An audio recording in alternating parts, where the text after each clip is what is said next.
Is he excited to be introduced? Yeah, he's very excited to be introduced. So I am Josh. J M Romig is the pen name I write under, and without further ado, this is a poem I wrote. This is the king of the library parking lot. I'm also a librarian. Librarier. It's a word I invented today to describe you. Oh, ouch. Okay. It was supposed to be a compliment. I used to say Well, that. it sounds kind of like derriere. Exactly. You're going to get kicked in your librarian. Oh, that's great. Lee was posted up in the usual spot, back by the stacks with his phone on life support. Its umbilical cord knotted up like a nest and held together by electrical tape. It sat next to his vape box and stack of books about the GED, 21st century side hustles, and back issues of Ebony. People come in and out of the library and everyone says hi to Lee. He is the man to see. He asks about their lives and gives sage advice. How's it been, my man? How the kids doing, girl? How's married life treating you, my dude? My man, you gotta do this. Baby girl, look into that. Don't wear your hat like that. Boy, you look silly. See, Lee lives in a van that he parks nearby so he can job hunt on the free Wi-Fi even when the place is closed. If you feel sorry for me, don't, says Lee. I'm the freest now I'll ever be. So don't you dare take pity on me. I'm doing all I can do. Being all I can be. Everything's temporary. Tomorrow I could be you. You could be me. We are just one bad day, one scratch-off lottery ticket away from swapping places, my man.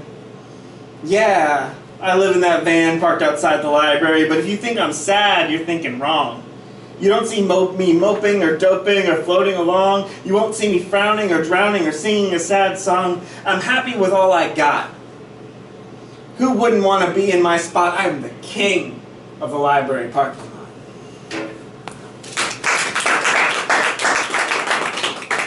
I have to specify that because I work at the library, that's not based on anyone.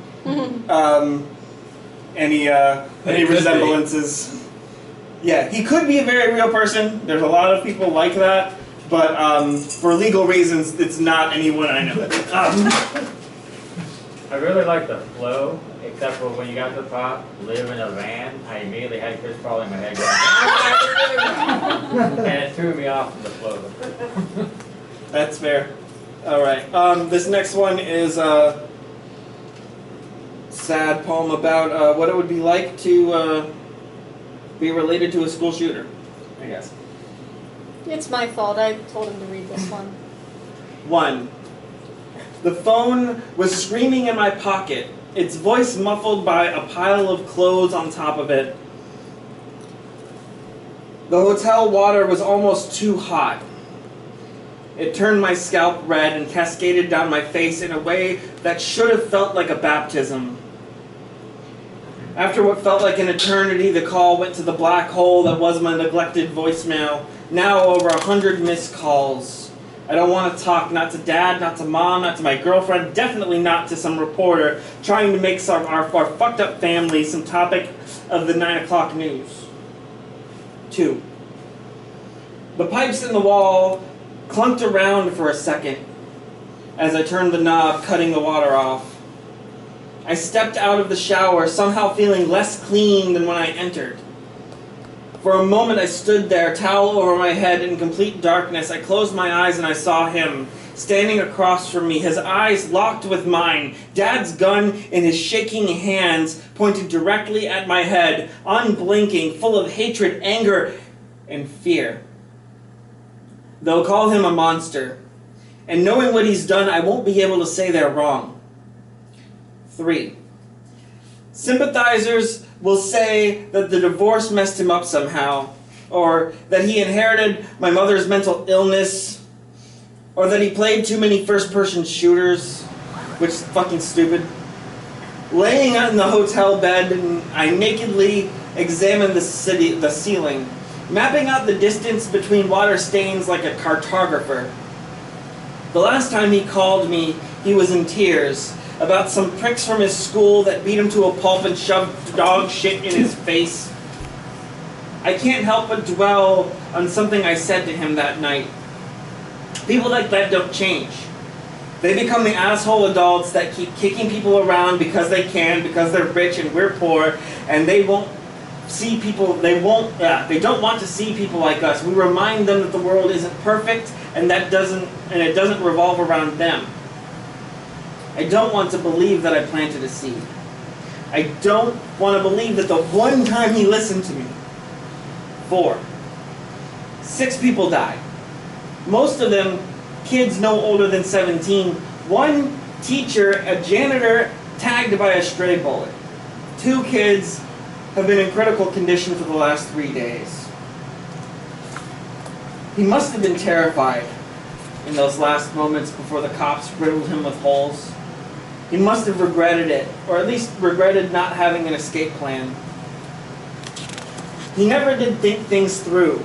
Unlike me, connecting countries on the ceiling, drawing imaginary lines of cause and effect, trying to figure out what it means to be a big brother in the absence of a little one.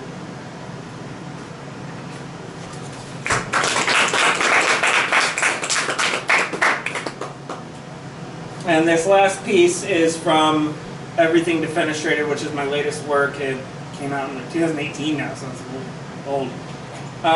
It's called Howard Street, named after the street in Akron. Mid-April in Northeast Ohio. She's bitter at the cold for overstaying its welcome. The snow obscures the line between the sidewalk and the Devil's Strip. There's a long line of determined footprints punched into the snow behind her. Halfway through a song and a cigarette, the CD skips figures.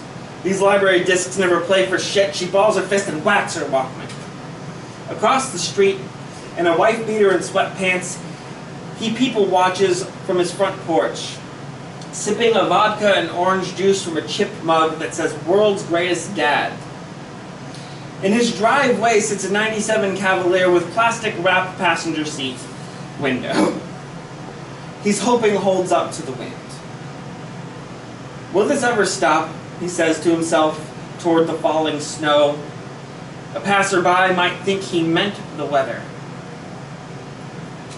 Next door, she's been up all night with her newborn tornado siren, fruitlessly singing lullabies off-key. 6 cups of coffee keep her from collapsing into a pile of dirty laundry. She thinks about herself as a kid. Thinks about how she used to like walking around with her eyes closed. She used to like the thrill of it, the uncertainty and doubt of it. This is like that, she tells herself.